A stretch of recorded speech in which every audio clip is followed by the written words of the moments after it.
మత్తయి సువార్తలో 21వ అధ్యాయంలో ఒక చిన్న సంఘటన, ఇది చాలా పెద్ద మెసేజ్ కాదు, ఇది ఒక షార్ట్ అయినది చిన్న విషయం, ఒక చిన్న పనితో ఆరంభించబడి చెప్పాడు. చదవండి 28వ వచనం. మీకేమి తోచుతున్నది? ఒక మనుషునికి ఇద్దరు కుమారులు నుండి కుమారుడా పని చేయమని చెప్పగా వాడు పోను అని ఉత్తరం ఇచ్చాను, కానీ మనసు మార్చుకొని పోయాను. చదువు. రెండవ అని ఎదుగు వచ్చి ఆ ప్రకారమే చెప్పగా అయ్యా పోదునను కానీ ఈ ఇద్దరిలో ఎవడు తండ్రి ఇష్ట ప్రకారం చేసిన వాడని వారిని అడిగాను. అందుకు వారు మొదటి వారే అనేది. చాలా ఈ మాట చదువు. బైబిల్ ఎప్పుడు కూడా ఒక తండ్రికి ఇద్దరు కుమారులు ఉన్నారు మనకు తెలుసు. లూకాసు వార్తలో కూడా ఒక తండ్రికి ఎంతమంది కుమారులను రాశాడు? ఎప్పుడు చెప్పిన ఇద్దరు సంగతే చెప్తున్నాడు, ముగ్గురు సంగతి చెప్పలే. నలుగురు సంగతి ఇద్దరు అనే చెప్పాడు. ఆ రోజుల్లోనే ఇద్దరు అని చెప్పుకొచ్చాడు దేవుడు. ఇక్కడ ఒక తండ్రికి ఇద్దరు కుమారులు ఉన్నారు. ఇద్దరు కుమారులు వాళ్ళ గురించి చెప్తూ ఉన్నాడు. మొదటి వాని దగ్గరకు పోయి ఆ మనుషునికి ఇద్దరు కుమారుడా నేడు పోయి ద్రాక్ష తోటలో పని చేయని చెప్పాడు. ఎవరిది ద్రాక్ష తోట? ఎవరిది? వాళ్ళది కాబట్టి చెప్తున్నాడు. తండ్రి ఏమంటున్నాడంటే ఆ ద్రాక్ష తోటలో ఆ తోటలోనికి వెళ్ళి కుమారులు ఇద్దరు, ఎందుకంటే ఇంట్లో ఇద్దరు ముగ్గురు ఉన్నారంటే పని దగ్గర పోటీ అవుతుంది. ఏమవుతుంది? పోటీ అవుతుందా లేదా? చిన్నోడు చేయట్లేదు, పెద్దోడిని చేయాలా, నేను చేయాలా, నువ్వు చేయాలని. దీని అంతటిలోని సారాంశం ఏంటి అంటే ఇది ఒక కుటుంబానికి సంబంధించింది. అసలు ఫ్యామిలీ ఇదంటే ఏంటి ఇక విషయము? తండ్రి, తల్లి, ఒక పెద్ద కుమారుడు, తర్వాత చిన్న కుమారుడు, ఒక నలుగురు ఒక ఫ్యామిలీగా వాళ్ళు కలిసి జీవిస్తున్నారు, బ్రతుకుతామంటే వారికి కొన్ని భూములు ఉన్నాయి. ఆ భూముల్లో కొన్ని తోటలు ఉన్నాయి. పని ఉందంటే తోటలు ఉన్నాయంటే పని చేయాలి, తోట లేకపోయినా పని చేయాలి. పిల్లలు ఉన్నారంటే ఒక తండ్రికి ఇద్దరైనా ముగ్గురైనా నలుగురైనా ఒక్కొక్కరు ఒక పని చేస్తేనే పని అవుతుంది. లేదనుకుంటే పని చేసే దాంట్లో ఇద్దరికి ఏమనిపిస్తుంది అంటే కొంతమందికి నేనెందుకు చేయాలి, పెద్దోడు చెప్పండి, చిన్నోడు చెప్పండి అని వంతులు వస్తాయి. ఖచ్చితంగా వస్తాయా లేవా? నేనెందుకు చేయాలంటాడు. తమ్ముడు చెప్పంటాడు, తమ్ముడు చెప్తే చెల్లికి చెప్పమంటాడు. అంటే ఇద్దరు ఏమైతారు? పోటీలు పడతారు. అంటే నేను చేయనంటారు. లేకపోతే వెంటనే పక్క వాళ్ళు మీకు ఎందుకు నీకు చెప్పింది నువ్వు చేయొచ్చు కదా అంటే చేయరు. ఏం చేయరు? చెప్పింది చేస్తారా? చేయరు. ఇక్కడ మొదటి వానికి వచ్చి తండ్రి అయ్యా నువ్వు వెళ్ళి కుమారుడా మొదటి వాని దగ్గర నువ్వు వెళ్ళి ద్రాక్షాతలో పని చేయి అన్నాడు. పని చేయమంటే ఆయన ఏమన్నాడు? పోతానన్నాడా? పోనన్నాడా? పోను అని ఉత్తరం ఇచ్చాడు. పోను అంటే నేను పోనయ్యా, నేను చేయను. ఫస్ట్ మనం కూడా ఏదన్నా అంటే ఏమంటాం? పోతామంటారు ఎవరైనా వెంటనే. కొంతమంది ఇట్లా ఉంటారు, ఏమంటారు? పోను నేను అంటారు, పోను చేయను అండి అంటారు. కానీ తర్వాత ఏమవుతుందంటే తర్వాత వాడు మనసు మార్చుకొని కొంతమంది ముఖానే నేను పోను అంటారు. వాళ్ళ మనసులో ఉన్న యథార్థమైన మాట అది. కానీ తర్వాత మనసు మార్చుకొని ఏం చేస్తారు వాళ్ళు? అయ్యో నేను వెళ్తానని వెళ్ళినాను కదని వెళ్తారు వాళ్ళు. అంటే ఎట్లా ఉంటారు? మొట్టమొదటి వాడు ఎట్లా ఉన్నాడు అని అంటే తన గురించి మనం జ్ఞాపకం చేసుకుంటే పోను అని ఉత్తరం ఇచ్చాడు, కానీ తర్వాత ఏం చేశాడు? మనసు మార్చుకొని పోయాడనమాట. రెండో వాని దగ్గరకు వచ్చాడు. వాని దగ్గరకు వచ్చి అన్నాడు నువ్వు పోవాలి, పొలంలో పని చేయాలంటే పోతాను అన్నాడు. పోతాను అన్నాడు కానీ మళ్ళీ పోలేదు. ఇప్పుడు ఇందులో మీకు అర్థమవుతుంది కదా. మొట్టమొదటి వాని దగ్గరికి ఏమన్నా పోయి అడిగితే ఏమన్నాడు? నేను పోను చేయనంటే కన్నా రష్గా చెప్పినట్టు చెప్పాడు. కానీ మనసు కొద్దిసేపు తర్వాత నేను బాగుపోతే ఎవడు పోతాడు, నేను చేయకపోతే ఎవడు చేస్తారు, ఆయన మా తండ్రి కాదా, ఇది మా ఇల్లు కాదా, ఆ పని నా పని కాదా, ఆ తండ్రి నుంచి వచ్చేది నాది కాదా అని ఇదంతా ఆలోచన చేసుకున్నాడు. తను అనుకోనమే మనసు మార్చుకొని ఆ పని తనదని ఎంచి నా తండ్రిని ఎంచి ఖచ్చితంగా నేను ఈ పని చేస్తే నాకు నా యొక్క తల్లిదండ్రులకి మంచిదే కదా అనుకొని ఆయన ఏం చేశాడంటే వెళ్ళి ఆ పని చేశాడు. రెండో వాని దగ్గరికి వెళ్తే నాన్న పోతావండి, పోతాను, నేను ఖచ్చితంగా పోతాను. ఏమన్నాడు? నాన్న నేను నీ మాట విననా, నేను ఖచ్చితంగా పోతానని చెప్పాడు. పోతానని చెప్పి ఏంది పోయేది? వాడు పోయాడా, వీడు పోయాడా, వీళ్ళు చేశారా వాళ్ళు చేశారా అనుకొని తన మనసులో అనుకొని ఏమంటున్నాడంటే పోకుండా మానేశాడు. అప్పుడు అడిగాడు ఆయన, ఏమన్నాడంటే యేసుప్రభువారు కిందకు వచ్చిన తర్వాత చదవండి, ఈ ఇద్దరిలో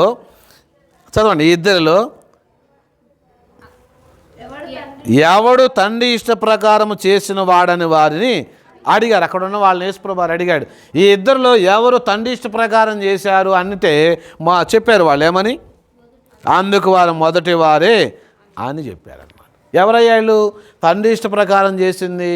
కాబట్టి ఒక కుటుంబాన్ని, ఒక ఫ్యామిలీని ఎవరు నడిపించాలి? ఎవరు చెప్పినట్టు చేయాలి? తండ్రి చెప్పినట్టు చేయాలా, తల్లి చెప్పినట్టు చేయాలా? ఇక్కడ పెద్ద చిక్కుపడినట్లే. తండ్రి తల్లి అంటే ఇద్దరు మంచిగా చెప్తారు, కాదనట్లేదు. కానీ అసలు హెడ్ ఆఫ్ ది ఫ్యామిలీకి హెడ్ ఎవరు? సంఘానికి శిరస్సు ఎవరు? ఈ సంఘానికి శిరస్సు ఎవరు? యేసు ప్రభు. ఎవరికి?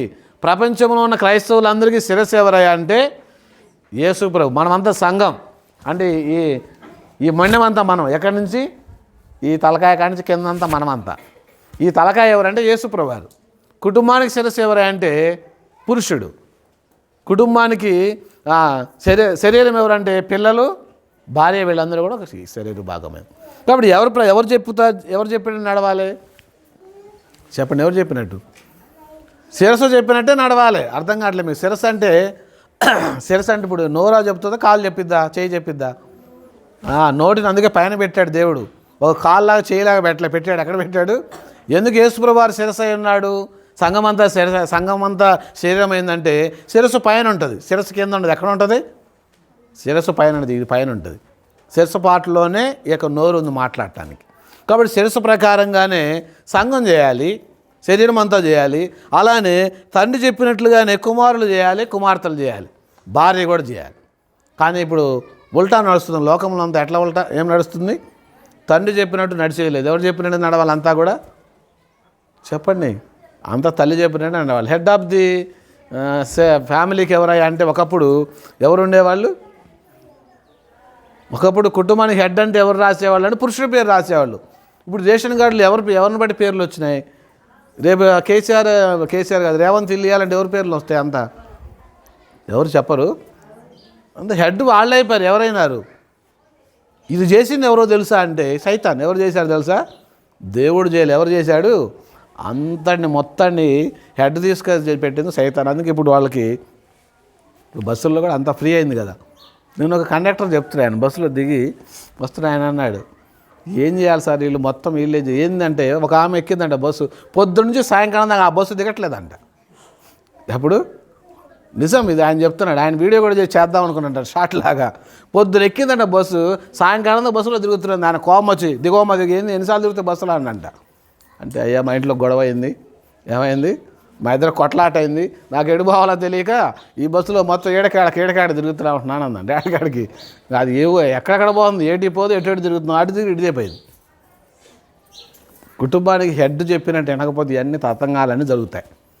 సైతాన్ లోకంలో దేవుడేమన్నా ఆదాముని హెడ్గా చేస్తే సాతానుడు ఎవరిని హెడ్ చేశాడు? స్త్రీని హెడ్గా చేశాడు.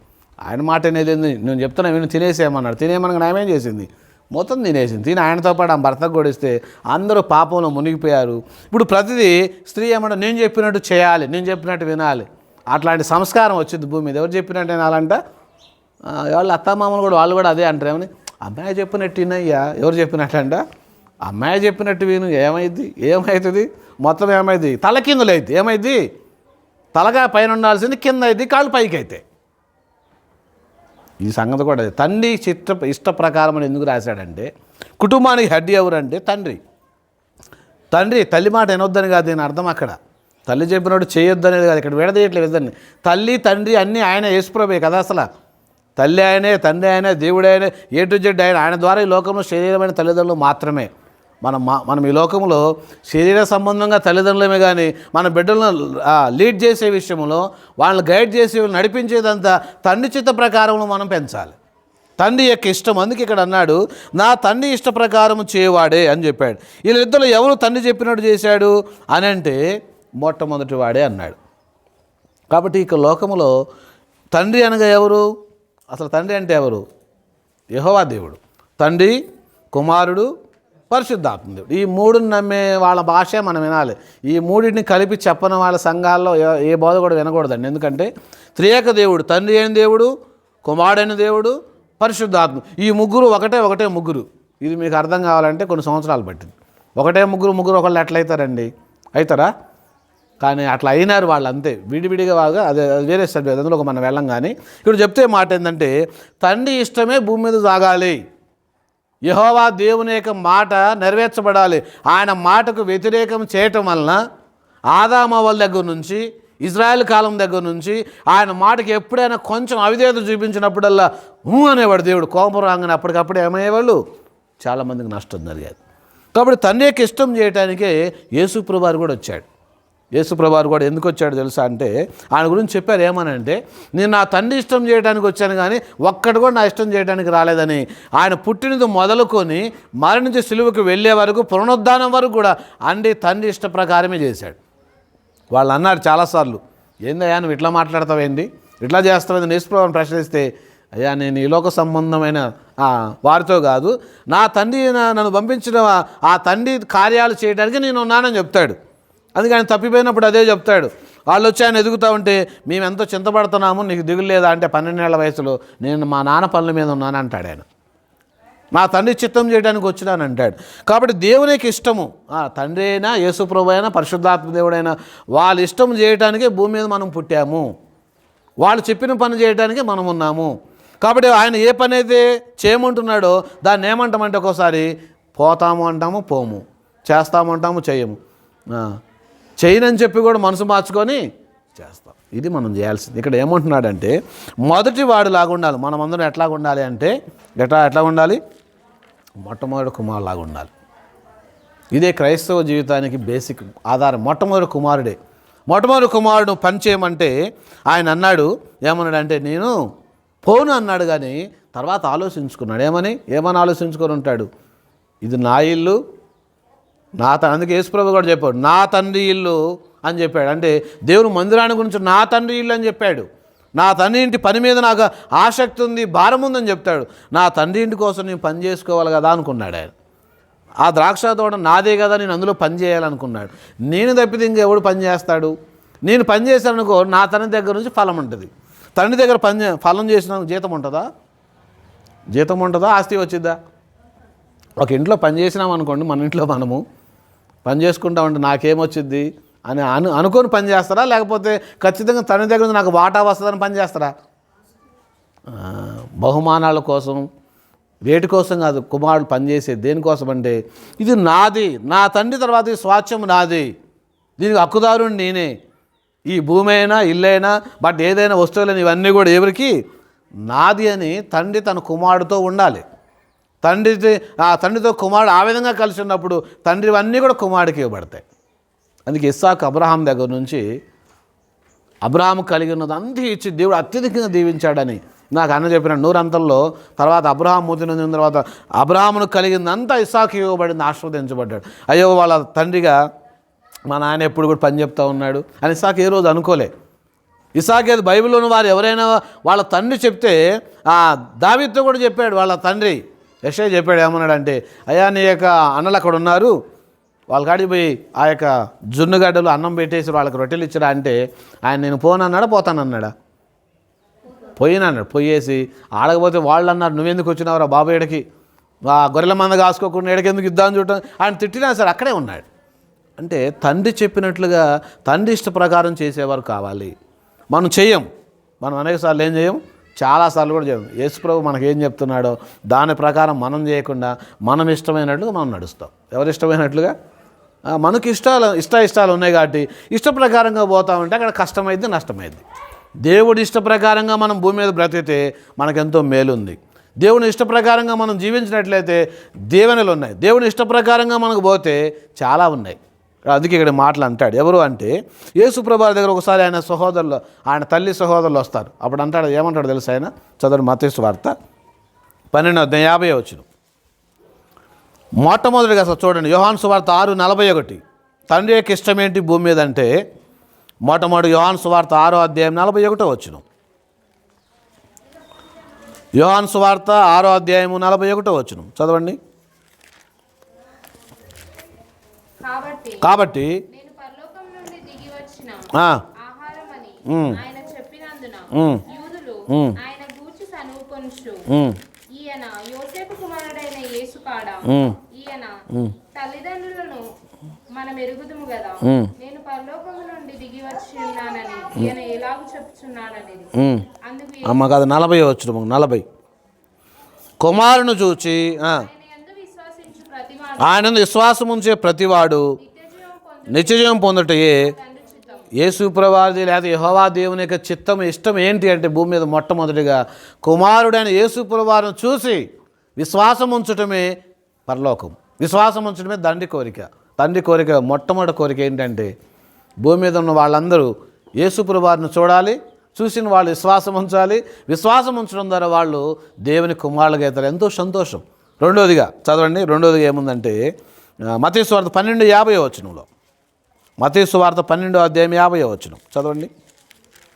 పరలోకమందున్న నా తండ్రి చిత్తం చొప్పున చేయువాడే నా సహోదరుడు, నా సహోదరియు, నా తల్లియు అన్నాడు. యేసుప్రభువు వారి తల్లి సహోదరులు వస్తే అన్నారు, ఏమన్నారంటే అయ్యా నీ సహోదరులు తల్లి బయట వెలుపులు ఉన్నారంటే ఎవరు నా తల్లి, ఎవరు నా సహోదరుడు? పరలోకమున తండ్రి చిత్తములు అంటే తండ్రి ఇష్టం ప్రకారం చేసే వాళ్ళందరూ నా సహోదరులు, నా సహోదరులు, నా తల్లి వాళ్ళే అని చెప్పాడు దేవుడు. కాబట్టి తండ్రి యొక్క ఇష్టము అనేటువంటిది భూమి మీద మన ఎడల జరిగించబడాలి. తండ్రి చెప్పినట్లుగా, యేసుప్రభువు వారు చెప్పినట్లుగా మనం ఎప్పుడు కొనసాగుతూ ఉంటామో అదే దేవునికి ఇష్టమైనది అనేది రెండోదిగా చెప్తూ ఉంటున్నాడు. కాబట్టి ఇట్లా చెప్తున్నప్పుడు మత్తయి సువార్త 7:21 మూడోదిగా చూద్దాం. మత్తయి సువార్త 7:21 మనకు తెలిసింది ఇది కూడా. ప్రభువా అని పిలిచే ప్రతివాడును పరలోక రాజ్యంలో ప్రవేశించుడు గాని నా తండ్రి చిత్త ప్రకారము చేయవాడే అంటే దేవుని ఇష్ట ప్రకారం చేసేవాడే అక్కడ ఉంటాడు. అందుకే చిన్న బిడ్డలను కూడా చూశాడు దేవుడు. ఈ చిన్న బిడ్డల్లో ఒక్కడ కూడా నశించిపోవడం ఇష్టం లేదన్నాడు. చిన్నవాళ్ళైనా పెద్దవాళ్ళైనా దేవుడి ఇష్టంలో ఎవరిని పోగొట్టుకోడు, అందరినీ ప్రేమిస్తున్నాడు. ఆ తండ్రికి ఇష్టమే ఎంత ప్రేమ ఉన్నదంటే మనందరి ఎళ్ళ శాశ్వతమైన ప్రేమతో ఆయన మనల్ని ప్రేమించినాడు. ఆ తండ్రి ప్రేమ మనల్ని ఏం చేస్తుందంటే మనల్ని మారుస్తూ ఉంటుంది, రక్షిస్తూ ఉంటుంది, కాపాడుతుంది. కానీ ఆ తండ్రి ఇష్టాన్ని మనం భూమి మీద చాలాసార్లు తెలుసుకోలేని వారుగా ఉన్నాము. మనం ఏం చేస్తామంటే ప్రభా అని పిలుస్తూ ఉంటాం. ఏం చేస్తాం? ఆయన చెప్పింది అయితే చేయంగానే ప్రభా అని పిలుస్తూ ఉంటాం. ఆయన అంటాడు, అయ్యా నేను చెప్పింది చేయండి అంటాడు. ఏమంటాడు? నువ్వు పోనన్నావు కానీ మనసు మార్చుకొని నా తోటలో పని చేయి, నువ్వు మనసు మార్చుకొని నా దగ్గరికి రా, నువ్వు మనసు మార్చుకొని నాతో కలిసి ఉండు, నువ్వు మనసు మార్చుకొని నాతో జీవించు.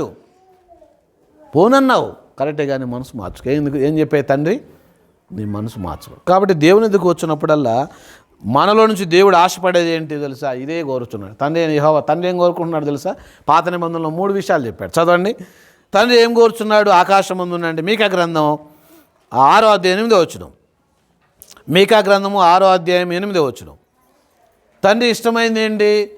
భూమి మీద మనుషుల్లో నుంచి ఆయన ఏం కోరుకున్నాడు? తండ్రి ఇష్ట ప్రకారం ఏంటి? తండ్రి చిత్తం ఏమైందంటే చదవండి. 6:8 అని మీకా.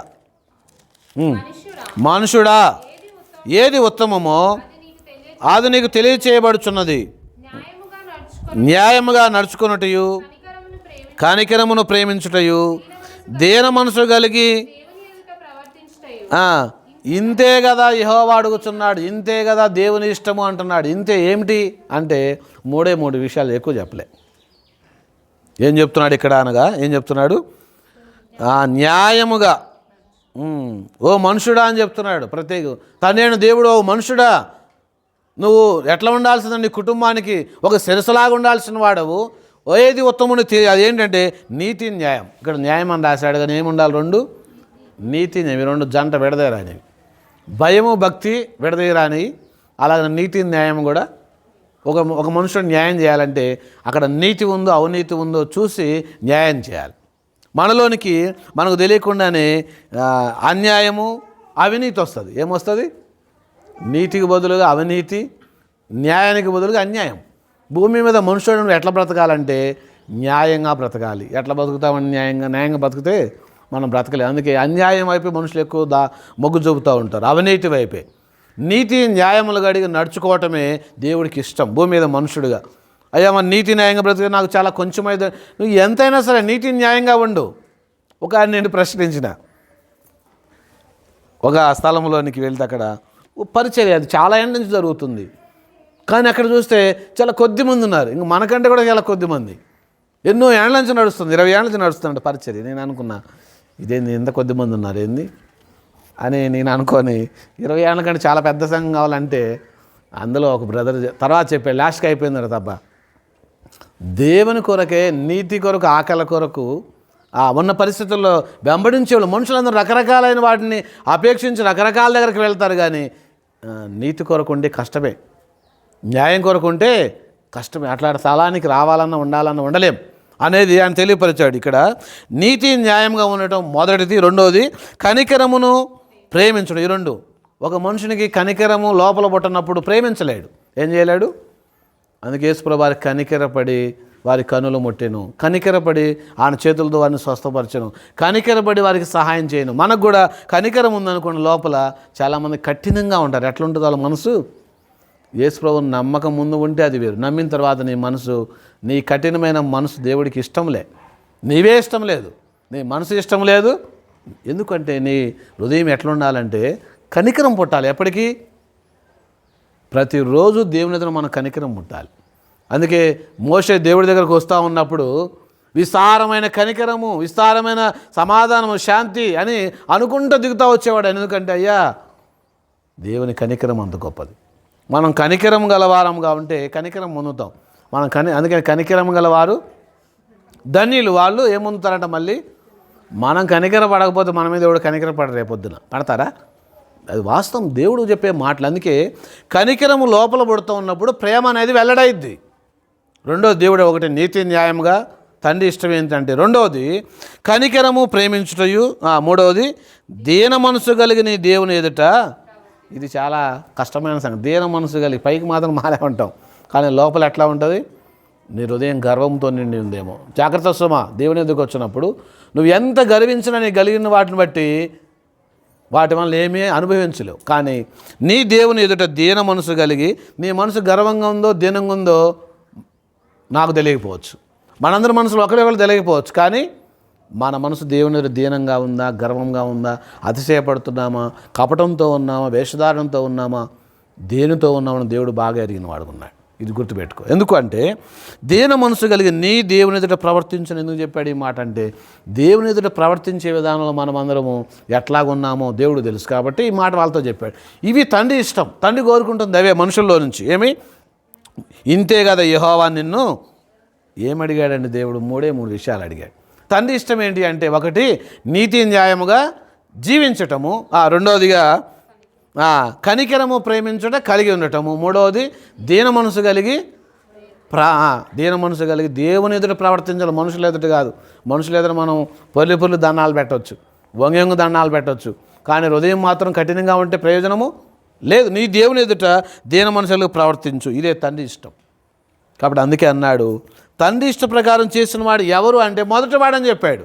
ఆ మొదటివాడు ఏం చేశాడంటే మనసు మార్చుకున్నాడు. దేవుని ఎదుట మనం ఎప్పుడు కూడా మనసు మార్చుకుంటూ దేవుని ఎదుకు వచ్చినప్పుడల్లా మన మనసు మార్చబడుతూ ఉండాలి.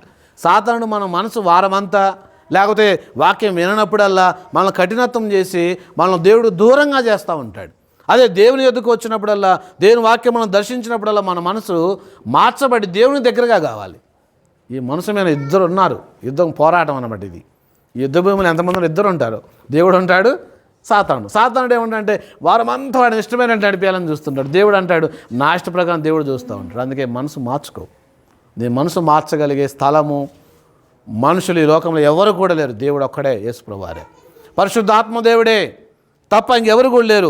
దేవుని యొక్క వాక్యమే, యేసుప్రభు రక్తమే నీ హృదయాన్ని కడిగేది. అందుకోసమే ఈ బల్లెదుకు వచ్చినప్పుడల్లా, దేవుని మందిరానికి వచ్చినప్పుడల్లా మనం ఏం చేయాలంటే మార్చబడుతూ రావాలి. మార్చబడేకుంది మనం ఏమవుతాం? యేసుప్రభు స్వరూపంలోనికి వస్తాం. ఎవరి స్వరూపము?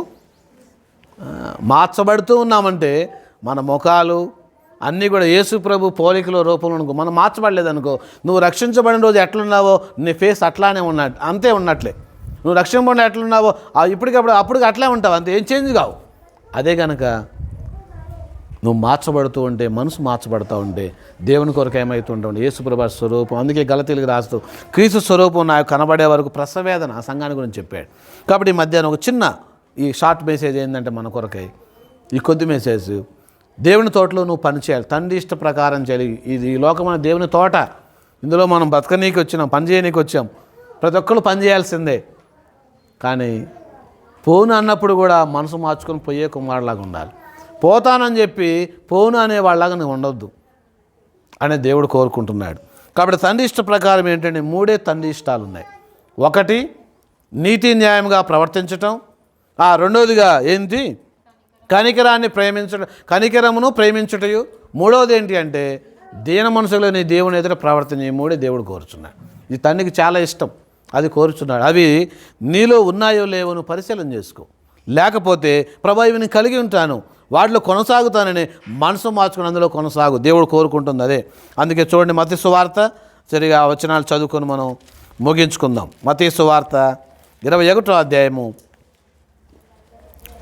మత్తయి సువార్త 21వ అధ్యాయం.